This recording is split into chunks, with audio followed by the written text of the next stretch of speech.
Good afternoon. Hello, I'm Chris Konetsky, Group Publisher of Business Publications Corporations. I'd like to welcome you and also introduce my co-moderator for today's discussion, Susanna DeBaca. She's the President and CEO of BPC. Welcome, Susanna. Hi, Chris. Good morning, everyone. Well, before we begin, we are in a meeting style today, which means you can be seen if you're on camera today. If you'd like to be off camera, by all means, feel free to turn your camera off. And enjoy and listen to the beginning part of the discussion today. Later on in the program, we're going to do a little interactive component. If you've been here before, you know how that works. We'll go into some breakout sessions so you have an opportunity to meet people from across the state.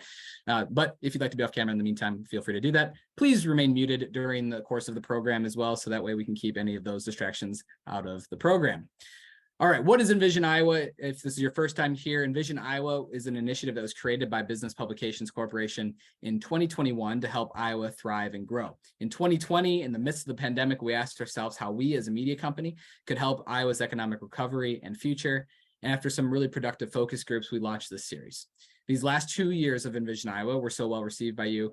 We decided to do it all again. We're conducting these 3 think tanks. This is the second one. If you missed the first one, no worries. We've got plenty more opportunities for you to engage with us. We'll have a public event in the fall, and you'll see ongoing coverage across Business Record Iowa and our other platforms. In addition, we're running back the Envision Iowa Statewide Leaders Survey, Economic Outlook Survey, which we're doing in partnership with local consulting firm Baton Global, who you'll get a chance to hear from at the end of the program. So make sure to stick around for a little bit of a sneak peek. We've got some of those early results, so you're going to get a chance to see those. And then at the in-person event in October, we're going to have the Baton team will be unveiling everything with the report and giving you a full breakdown, so you'll want to save the date for that. We're also going to have opportunities right now for corporate tables, so if you're interested in purchasing a table for your organization and having representation within the full report that'll be published in the Business Record, we'll have some information in the chat for you to do just that.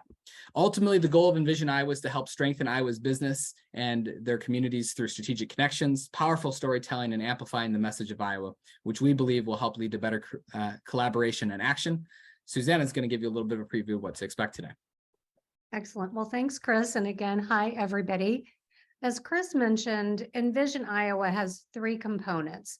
The first one is what we're doing today.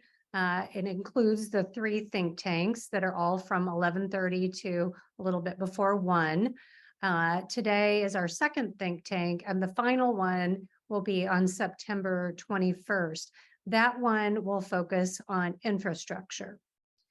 If you are in the think tank today, it means that you are probably a BPC reader or a thought leader from the business, economic development, or chamber community who's interested in advancing Iowa. So thank you so much for attending today, and we really look forward to hearing your thoughts and comments about the work that we have going on.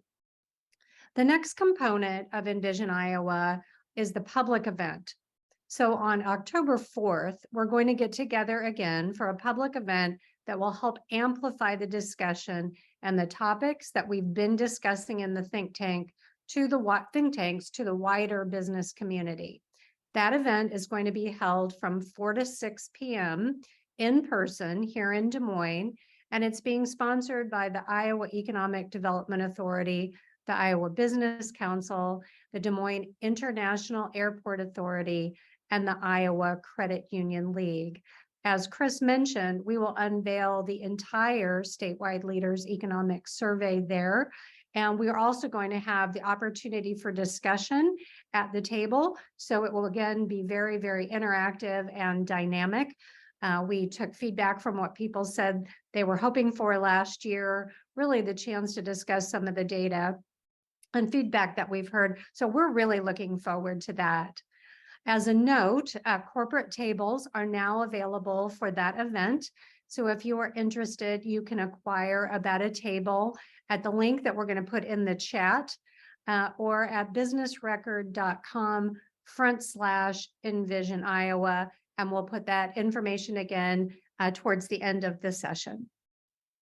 And if you are a think tank attendee and you want to go, there are ticket options that we're going to also share with you later in the series. So for now, if you're not buying a corporate table, which we hope you will do, just mark your calendar with a save the date for October 4th from 4 to 6 p.m. here in Des Moines. There is another component of Envision Iowa that we really want to make sure you guys are aware of, and that is the coverage in BPC products. One of our goals is to ensure that we are covering and infusing statewide economic development coverage into all of our products, from the business record to DSM and IA magazines. Ultimately, in a way, we view ourselves as an economic development organization. We use information and storytelling to provide the tool of information and news for business and community leaders to leverage in order to help you do business better or to think about your communities differently. So ultimately, this series will help us highlight stories of the interesting and innovative and unique places and spaces and ideas happening right here in Iowa. It will allow us to elevate key economic development conversations through our statewide publication and business record, our statewide Innovation Iowa magazine, and our statewide arts and culturally focused magazine, IA, both in print and digital. All of these components are going to center around the themes I mentioned. Today, business opportunities. We're going to focus on the development of key industries, focus on innovation, and also discuss public-private partnerships. And as mentioned in September, we'll look at infrastructure, and that is going to be all about what we need to support our state around things like transportation, broadband, access to housing, childcare, energy, healthcare, and more. Before we dive in today, I'd like to introduce today's think tank supporting sponsor, Debbie DeCamp, who is the Chief Marketing Officer with Wellaby. As you may know, Wellaby was formerly named American Enterprise Group, and they've just gone through a major rebrand, which I think Debbie will probably tell you about. We are excited about their new name. I passed their sign on my way to work, and we just continue to be impressed by their continued commitment to their clients and their innovation within the insurance industry here in Iowa and beyond. So welcome, Debbie. Hi, thank you, Susanna. And hello and welcome, everyone. I'm really excited to be with you today. For those of you who aren't familiar with Wellaby, or formerly American Enterprise Group, I just wanted to spend a few minutes talking about our company's history. We were founded in 1929 by Watson Powell Sr. as American Republic Insurance Company here in downtown Des Moines. Most people, if they recognize any of our names, our various previous names, American Republic Insurance Company was the one they most are familiar with. And Mr. Powell's vision was to create a company based on the principle of caring. And I'm really excited to share with you that that principle of caring has carried through our 94 plus years of business and will continue to carry through under our new unified brand, Wellaby. And as you can imagine, throughout 94 years, we have seen significant growth and change. And I think one of the things that I really love about our company is we have a culture of betterment. And what that means is that every day in every way, we look to get better. And that means embracing change, thinking differently, and really collaborating on what to move our business forward. And one of the reasons we're really excited to support this event today is because it really aligns with our philosophy. Our company was founded just 6 months before the Great Depression, and we survived that along with all the other economic challenges that have come throughout the 94 years. And we believe we don't just want to survive, we want to thrive. And that's what we believe this Envision Iowa event and why it ties so well to us, because we don't just want Iowa businesses to survive, we want Iowa businesses to thrive and grow. And so we're really excited to be part of this today. If you want to learn a little bit more about the rebrand to Wellaby, one thing that's most people don't realize is, well, how did you come up with the name Wellaby? We like to say we're in a people helping people business, and we'll always be here to fulfill our promises to our customers. And that's actually where the name Wellaby comes from. The phrase we'll always be here when our customers need us. So if you'd like to learn more about that, I believe they've just dropped in the chat a video that talks about the story behind Wellaby. And we have a lot of great history at this company. We had a great story to tell. We just weren't telling it effectively. And this rebrand is really a better reflection of who we are, who we've been, and who will always be. So I encourage you to look at it. There's some really cool vintage vintage video footage of downtown Des Moines that you might get a chuckle out of looking at that. So in closing, I just want to thank the Business Record for bringing us all together today to talk about this important topic. I want to thank our keynote speaker and our great group of panelists. I'm sure they will get us all thinking. And also just want to thank all of you for joining us today. And with that, thank you very much. Thanks, Debbie, and thanks to Wellbe for helping support and power this program today. We appreciate it. All right, we're ready to get started with things. Here's an overview of how it's going to work. Today's going to be interactive, and it's going to be moving pretty fast to help both provide you some information from our speakers, our research partners, and a panel, and of course, opportunities to interact with fellow attendees. So we're going to kick things off with a keynote. Susanna is going to be interviewing Mike Ralston from ABI.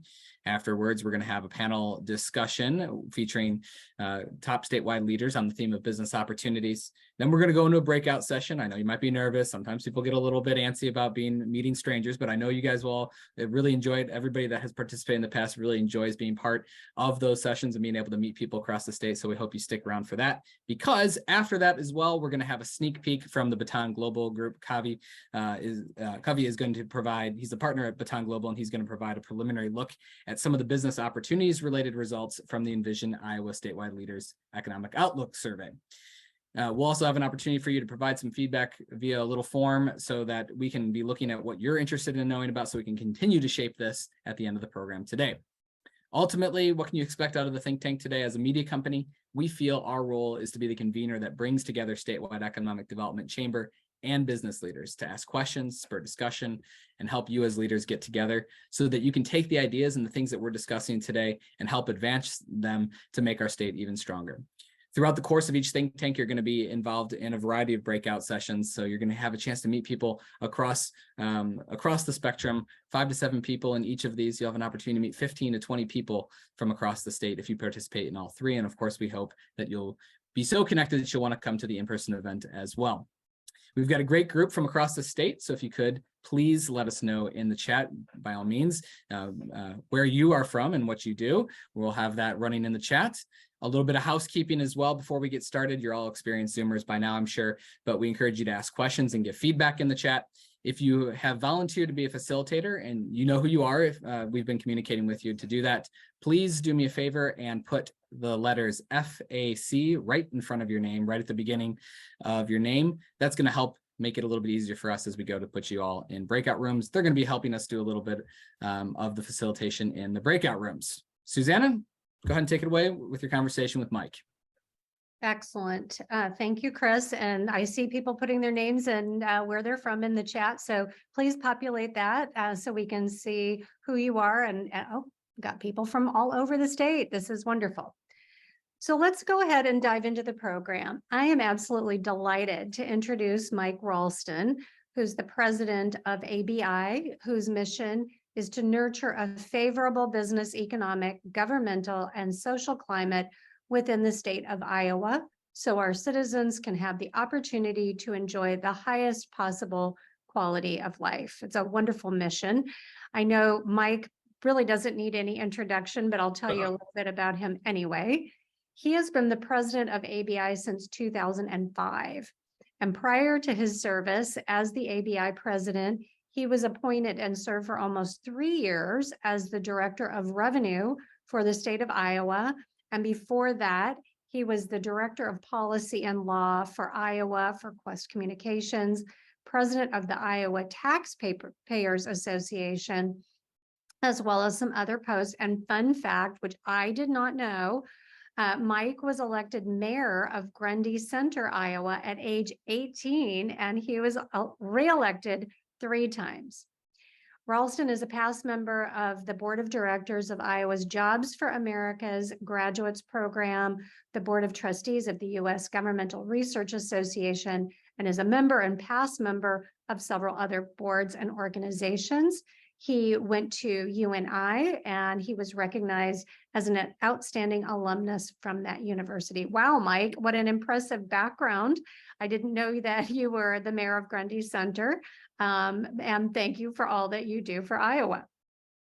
Well, Susanna, thank you. Thanks for letting me be a part of this. Thanks for using that very old picture of me too. So, it looks better and better every year. Hey, no kidding. First want to say thank you to the Business Record. The Envision Iowa series has been a terrific resource for the state now for a couple of years. We appreciate what you do. So thanks very much, Susanna. Excellent. Well, so Mike, today our topic is the post-pandemic business environment. And a lot of things have changed since 2020 when we were doing these think tanks trying to figure out how we could be helping the state advance. We've had business closures, we've had reopenings, we've gone hybrid, we've gone remote. We hear about worker shortages, new needs, workplace dynamic, people coming back downtown. It's really almost hard to keep track of all the change. So before we start talking about opportunities or solutions, let's just level set a little bit. What are some key statistics that you would offer to just help our audience understand how we're doing in Iowa today in terms of our business climate? Well, I think the answer to that, Susanna, is we're doing pretty well. There are some challenges. We'll talk about those, but I'm primarily speaking through the lens of Iowa manufacturers. They make up the majority of ABI membership. ABI, as you know, represents about 1,500 member companies across the state, all across the state. But again, most of them are manufacturers. Manufacturing is still a $40 billion part of the GDP here in Iowa, still the leading industry. People think Iowa's an ag state, and it is, but manufacturing is actually a larger share of the GDP in our state. And so let's see, there are hundreds of thousands of Iowans employed by manufacturers, statistically some of the best pay and benefits in the state. So again, mostly the news is pretty good when it comes to Iowa manufacturing. If we're going to talk about a level set,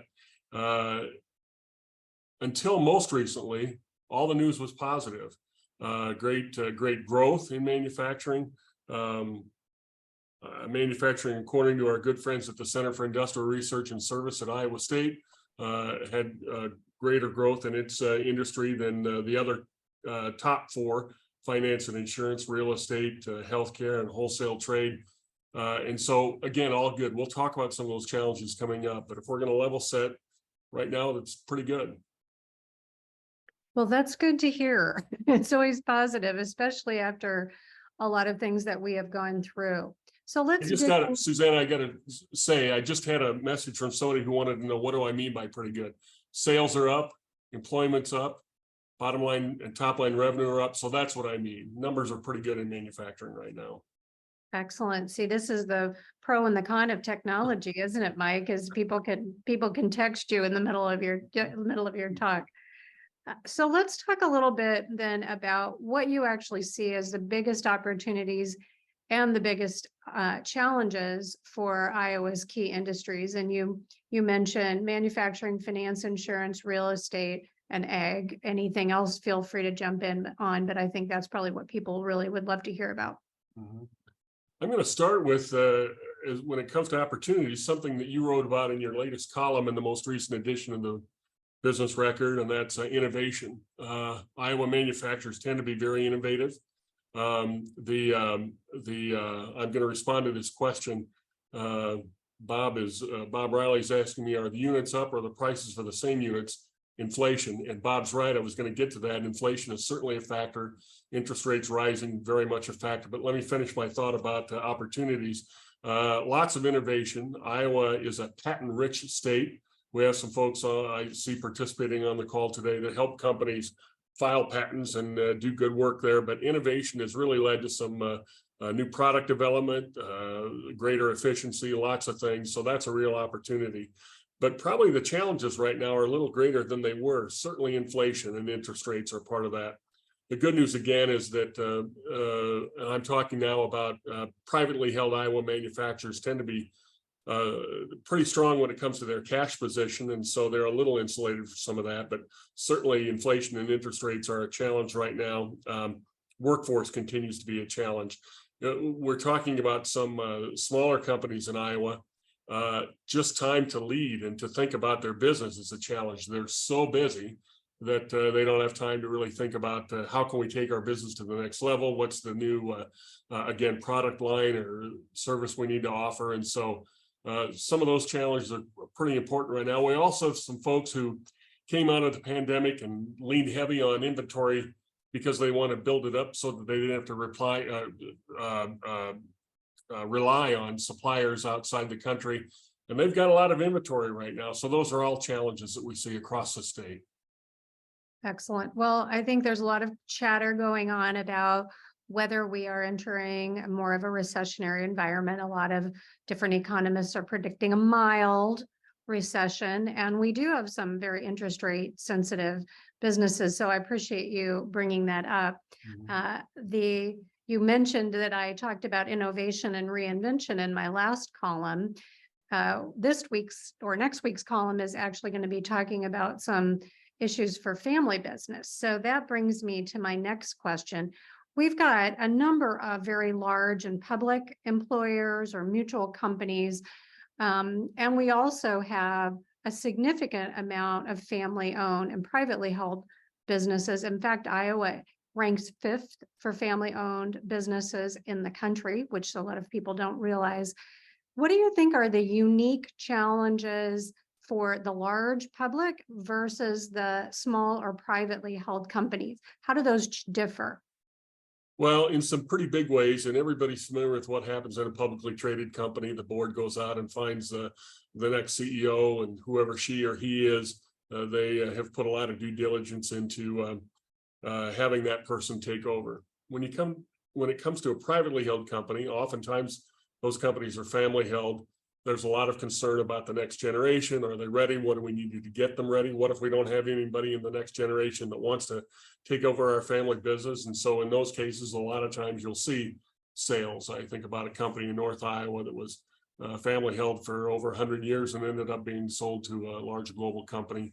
I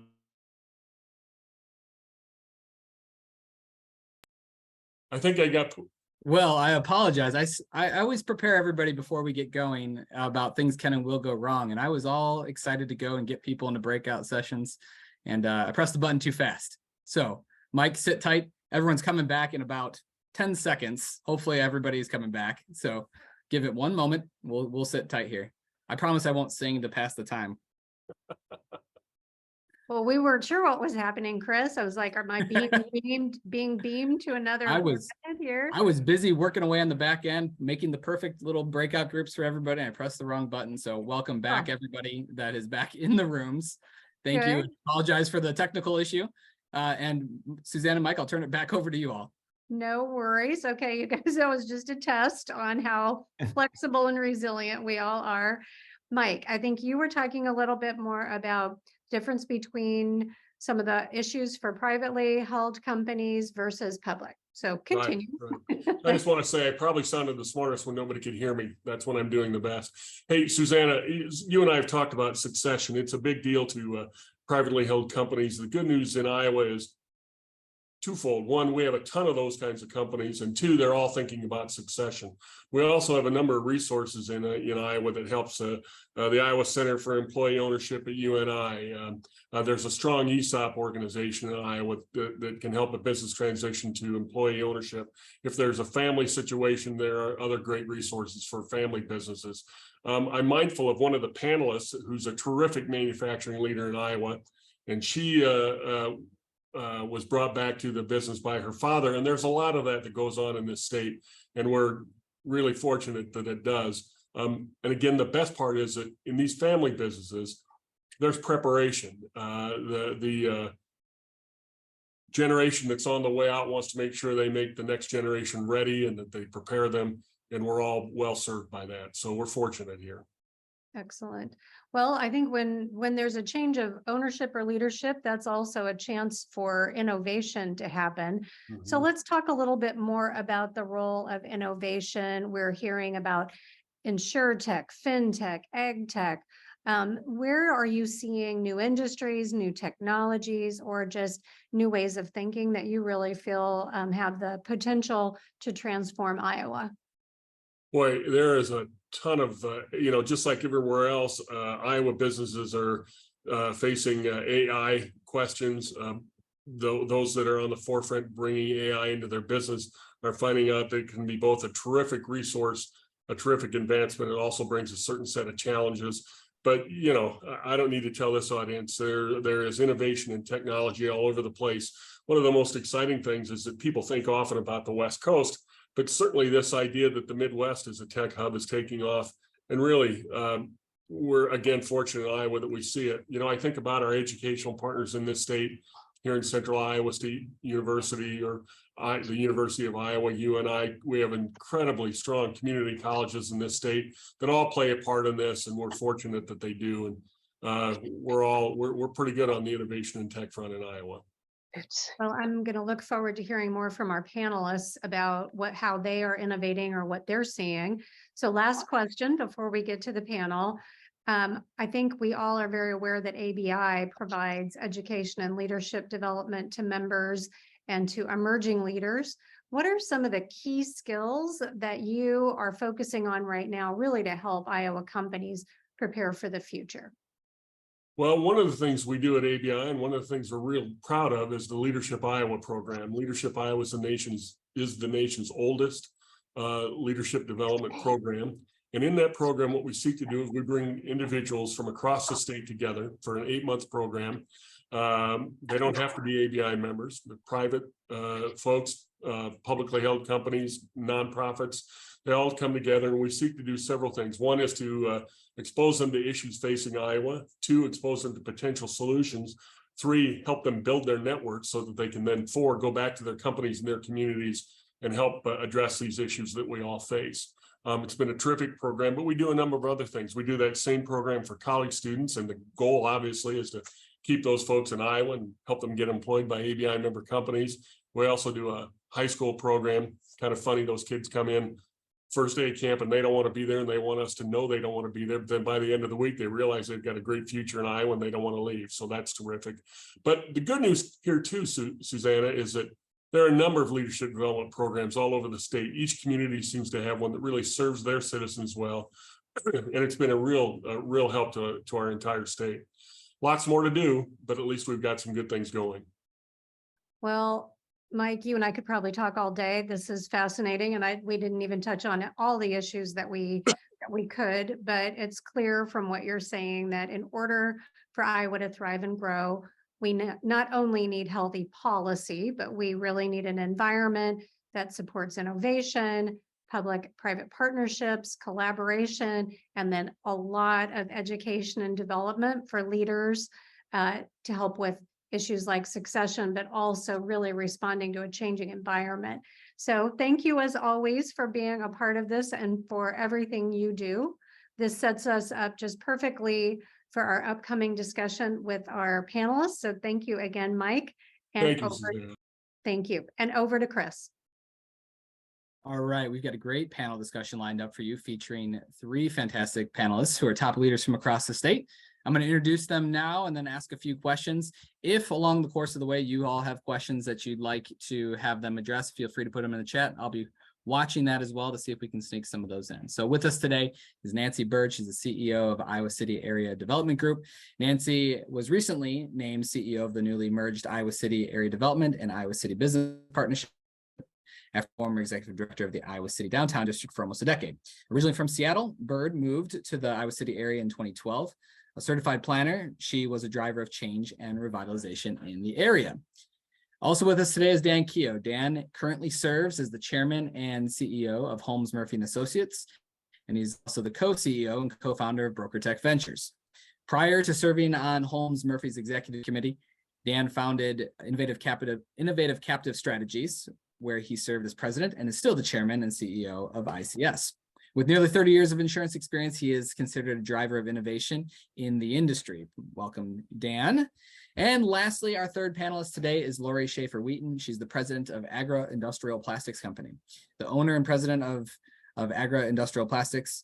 AIP is a 400,000 square foot blow molding processor that specializes in manufacturing fuel tank systems for non-automotive applications. Before taking over leadership of AIP from her father, who founded the company, Schaefer-Wheaton held a variety of positions at Comdisco Inc., a Fortune 100 tech company in Chicago.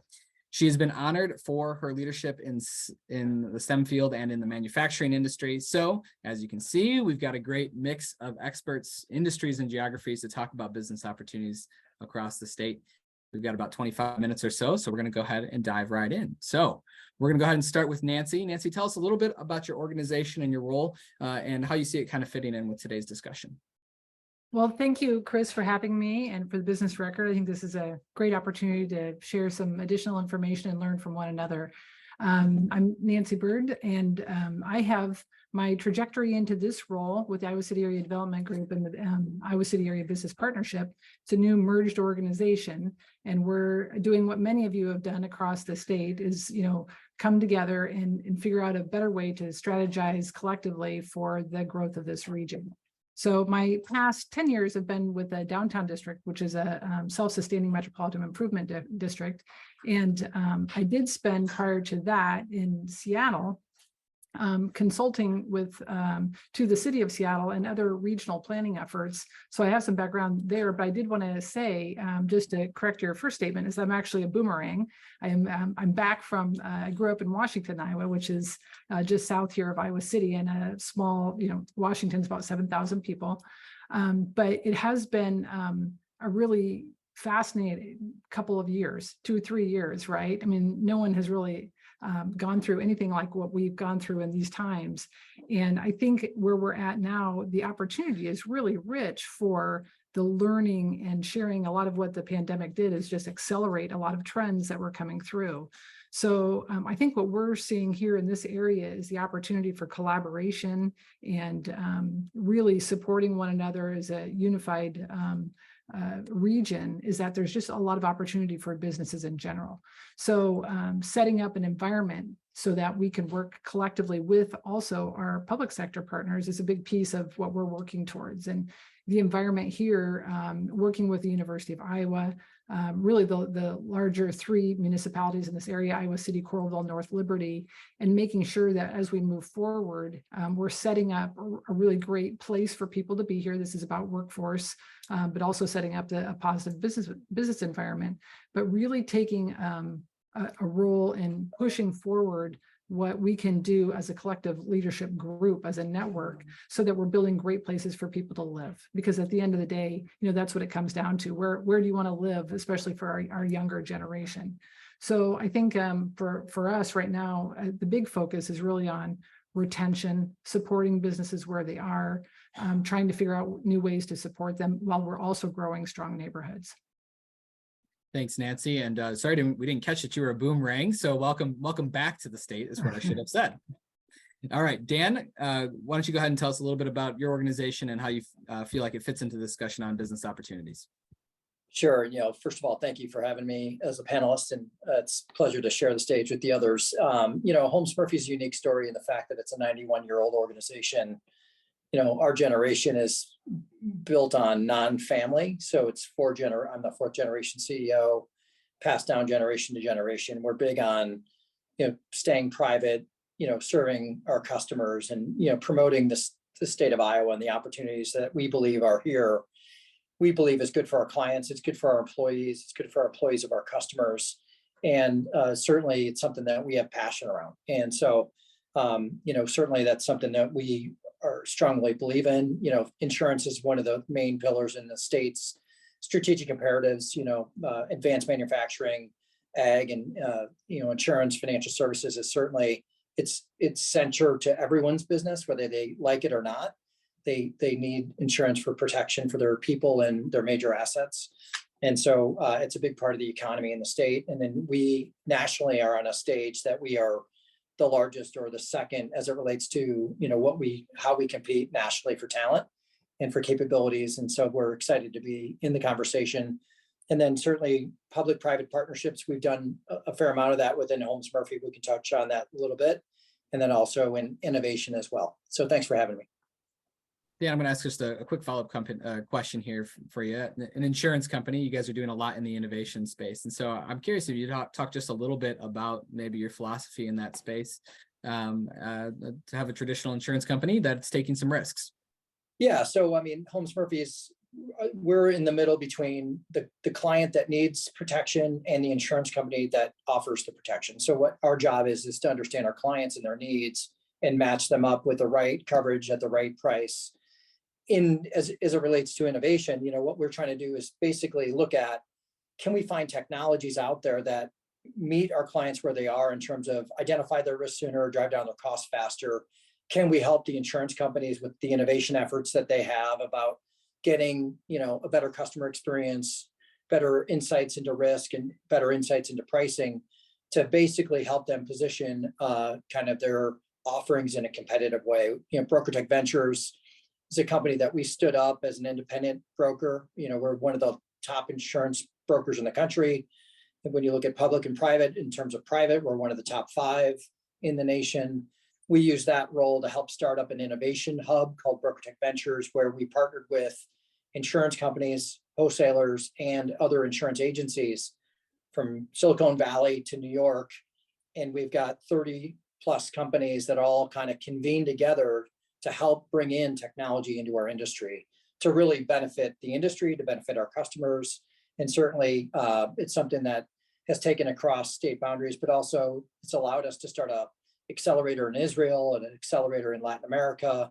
So we've got that outside in lens around, we are sharing with what we believe is unique in Iowa with the insurtech companies in Tel Aviv and certainly other parts of the region that want to come here and learn about how they can get their capability into the customer value chain here. And we're pleased to do that. It's been great working with the IEDA and the governor's office on kind of bridging those opportunities. And certainly the universities have played a major part.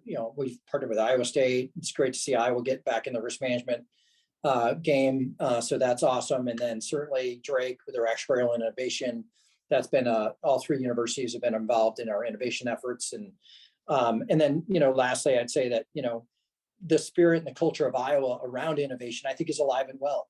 I do think that we as a state are always thinking about how can we do what we do better, more efficient, and more innovative. And we're always open to better ways to doing things. So I think looking at the future talent that's coming out of schools, we've got over 60 interns this year. We're super excited about the future of the state, and the mindset of the next generation is really ready to embrace innovation, and we're excited to be a part of it. Lori, why don't you talk a little bit about your organization and how you see it fitting in with business opportunities? Okay. Good morning, everybody. Thanks for having me. Next time, I would like to go before Mike Ralston because a lot of my points are the ones he made. So you might hear a lot of duplication here. He obviously talks to a lot of manufacturers across the state. So our company, Agri-Industrial Plastics, we're a medium-sized manufacturing company in Fairfield, Iowa.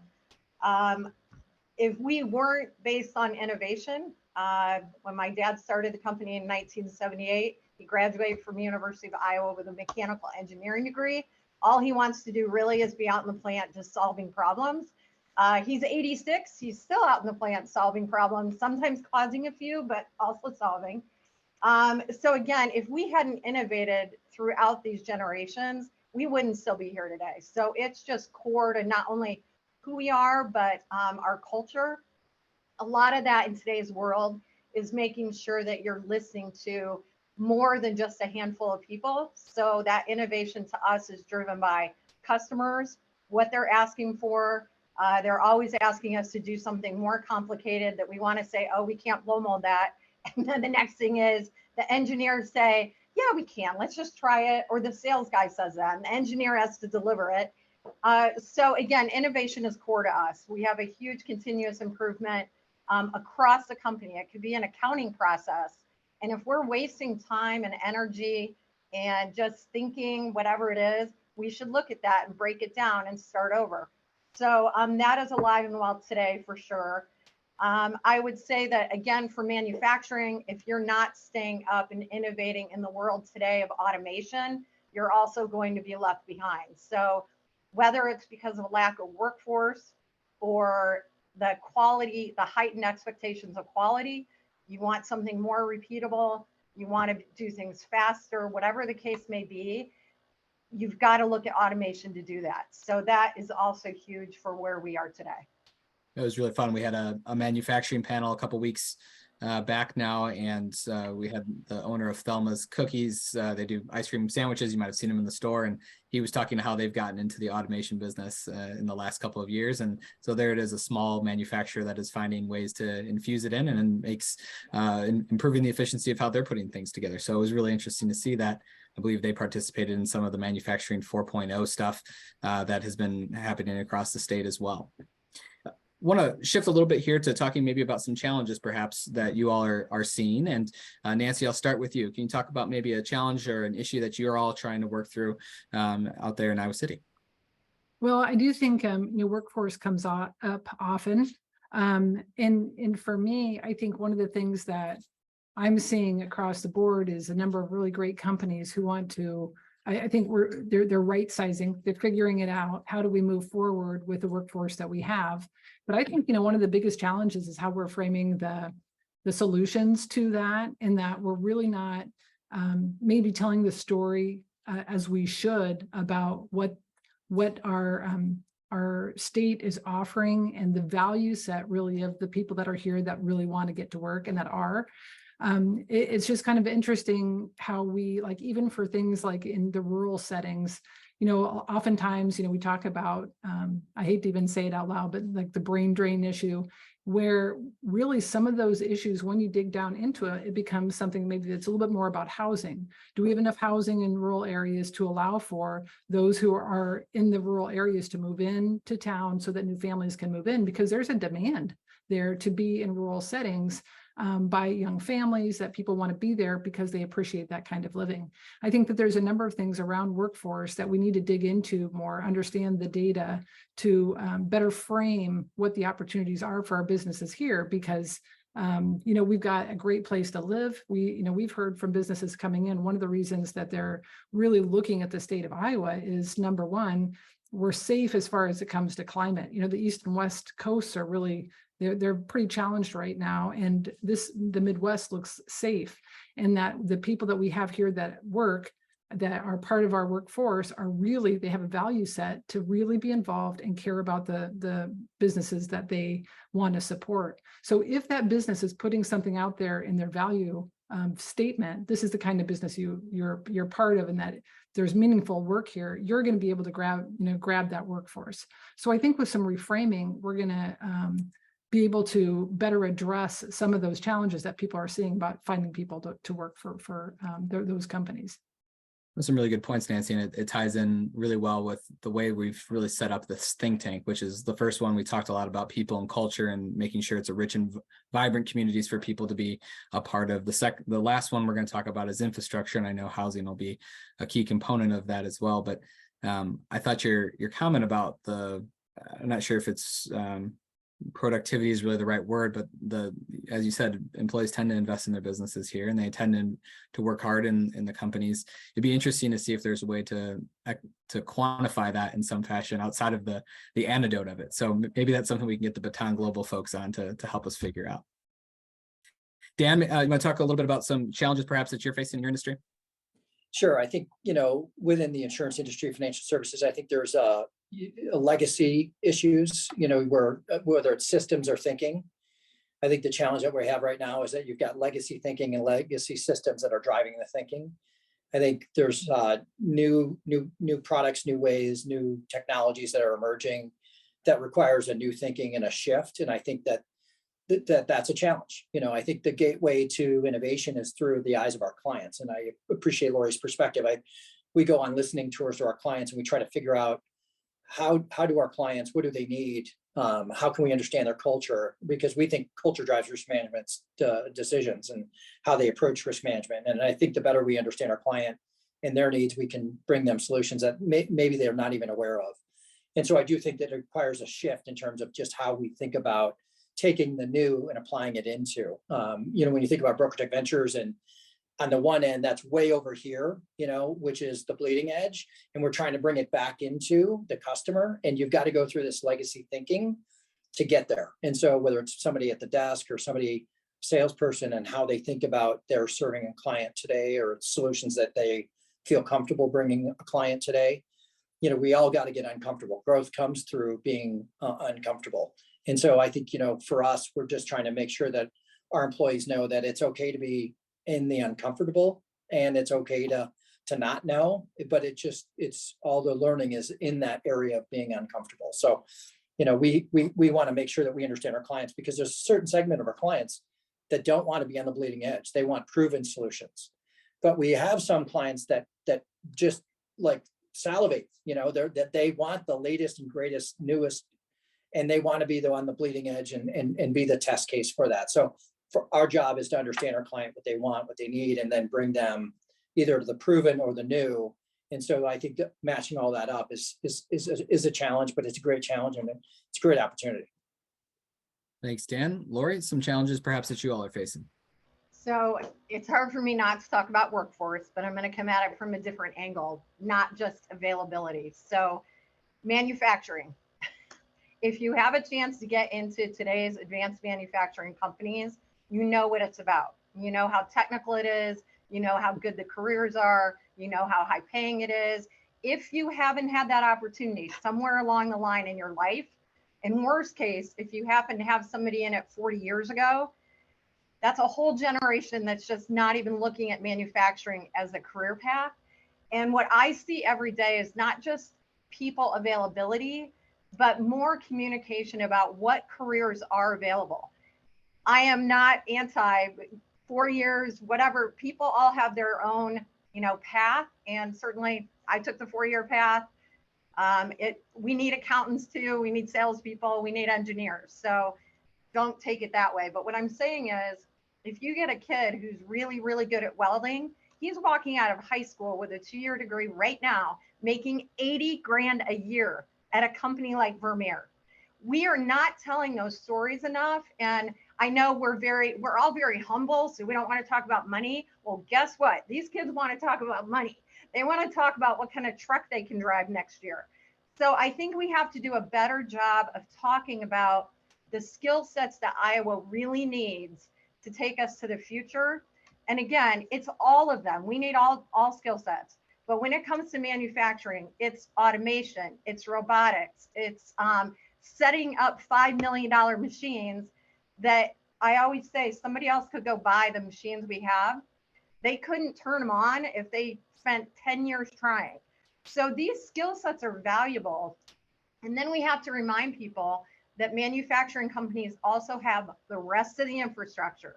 Again, we still need accountants. We need customer service people. We have salespeople out there all the time. So for me, the image of manufacturing is still a big deal. We've come a long way. We have great partnerships with our community colleges and the Regent universities. I think people are starting to see that not everyone should be put on the same path or they'll fail. But I think we still have a long way to go. And to me, COVID was a huge setback because we were the company that gave tours daily. I mean, I don't care if you're in 2nd grade, come in and see my company, or a 4-H club or a Rotary club. I really don't care. I just want people to see what today's manufacturing is all about.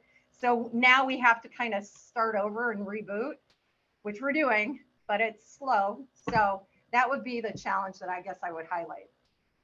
Well, thanks for highlighting those challenges. And one of the things that I'd like to do is see how each of you are perhaps working. It could be a public-private partnership, but maybe how you're working with the community in an area to help foster business growth. And so, Nancy, perhaps maybe if you could share an example of maybe a way that you're helping facilitate some of that in the Iowa City area. Sure. Well, one of the things as we go through our merger process that we're looking at is really partnering with a new organization that emerged during COVID. It's called Better Together 2030. It really, it was born out of community calls during that time to see how we can work together as a community in the public and private sector, getting our hospital, our university, our community college, and all of our major industries and public sector environment kind of informing one another on what's happening during this time. So out of that process was born basically the first strategic plan for our county in a very, very long time. And so now that we have all of these entities kind of adopting the pillars of what it would be to really advance the area and have an economic resilient community, keeping in mind social services all the way to better mobility, to improving the environment around the Iowa River, a number of these different policies, how we can actually partner in meaningful ways to advance that as we work on economic development solutions.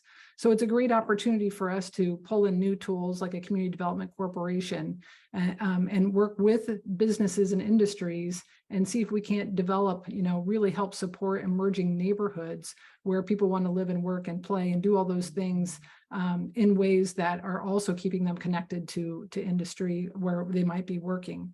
So it's a huge endeavor, and we're just kind of breaking ground on the process for doing that. But I do think one of the key elements is public-private partnership. Typically, government kind of they set the stage in some ways. I mean, I have a planning background, so I appreciate the plans that are laid, but the plans don't do anything if they're not activated or supported, or people aren't, able to move them forward in ways because they even know what zoning's about, or they understand what the city's plan is for transportation. So by pulling all these partners together, it really does help us think through how we're going to build the county out in ways where we can get around, we can support the business environment, and the business leadership is a big piece of communicating and leading that effort to say this is what is going to work to keep this area prosperous.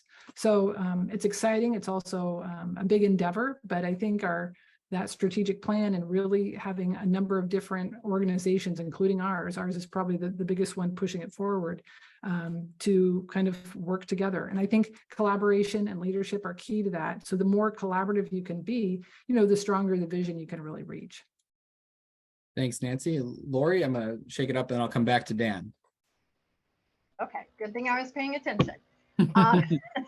So, it's interesting. Again, I mentioned that I might be one of the few living in a very small town, so less than 10,000.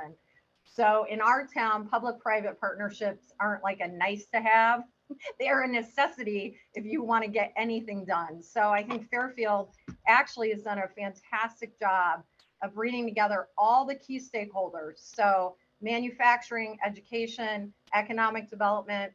When we tackle things, and we have tackled some really big ones, for instance, we just built a child care center that might not sound like a business issue based on the old definition, but in today's world, if I have potential people who are not working because they can't find good, safe daycare, this just became my issue. And by the way, not only do we have input, but we sit on these boards, right? If the business people aren't that involved, it doesn't happen. We're expected to write checks, and that's fantastic. And people did step up and write checks. But more importantly to me is that collaboration part, the buy-in part, the conversations that happen along the way. And now we are too tackling housing. And again, in a small town, it's hard. I mean, you got to beg developers to come, give them the land, do whatever you have to do. And I think that, again, we've done a really good job of that, but it will never end. I mean, to me, it's just part of our responsibility as a business owner in a small town. So, and I would also say that the leadership development, the reason I'm I'm an advocate would be a soft word for what I am for ABI, but ABI foundation programs and building our own leaders, and whether or not they move away to Kansas City or Chicago for a few years, good for them. I did that, I came back. But if you come back with those leadership skills in mind, and then you feel that intense responsibility, maybe because of how you grew up or whatever the case may be, we're all going to be a lot better off in Iowa. It can't just be about this generation going to t-ball games and baseball games and never ever serving on boards. And I think we're going to continue to see that challenge, which is why leadership programs are so important. Well said, Lori. And Dan, I'm going to go ahead to you now and to talk about some ways that you guys, and you've talked a little bit about the accelerator or the Broker Tech Ventures effort, and wonder if that's where you're going to go. You can go someplace else you like as well. No, I do, just to build on what Lori's talking about, I think one of the wonderful things about being in Iowa is the collaborative nature of Iowans. And I do think that between public and private partnerships, we're proud to see firsthand. When I moved here in 1999 from Chicago, we saw Holmes Murphy play a small role of a partnership of taking over certain assets of the downtown Des Moines area with a group of other employers to really transform the landscape of downtown Des Moines. So that had a major impression on me. And as you roll forward, what we've done, on the InsurTech space is we've worked hand in glove with Director Durham and Michael Gould to kind of educate them on what the opportunity is and what we see. And they've done a nice job of supporting the InsurTech community, speaking at events and coming to get an educated state on what could it be, to the extent where, with our partnership in Israel, where we started an accelerator, the governor asked us to help lead a day over there where we educate, the InsurTechs in Israel came to a meeting with the governor to learn about, what the opportunities that they see and how can Iowa help support their growth and development, and what could that mean for our clients for Holmes Murphy, but also, foster growth and development in the innovation space in the insurance industry. And so we've been a big fan of the partnerships that have existed, in the past and that we've built on here in the InsurTech space. But, we just are proud to be a small part of a bigger culture that Iowa certainly has. So appreciate the willingness of everyone leaning in to make a difference. Yeah, and Chris, if I can just add real quick, I think what Lori and Dan are talking about, with the leadership roles and how important they are, it's so true. If you're not a little bit involved or have a little bit more understanding of how something like childcare impacts your industry, we all need to really lean into better understanding the complexity of workforce. Because I think it's something that when you've got really good participation from the business community, you can solve all kinds of things, but without that real ownership or understanding, it becomes much harder because people are busy. It's hard even to get the information in front of them, and then they may not make that connection as easily. So these leadership circles, for those of you out there that are, interested in this kind of arena, I mean, it's really invaluable to help share productively how we can move our communities forward. Well, I want to give you each a chance to give a closing thought to leave our audience with today before we move to the next section. So we'll go ahead and start with Dan this time. Well, Chris, thanks for having us on, and it's been a great session. I think as it relates to innovation is alive and well in Iowa. It is exhibited in manufacturing, the collaboration between the public-private partnerships, and certainly in the financial services industry.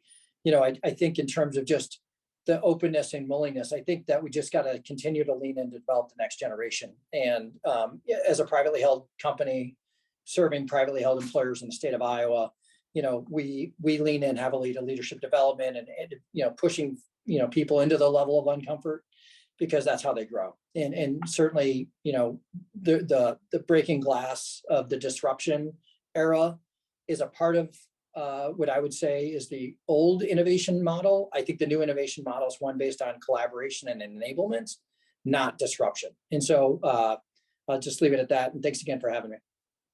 Thank you, Dan. Nancy? I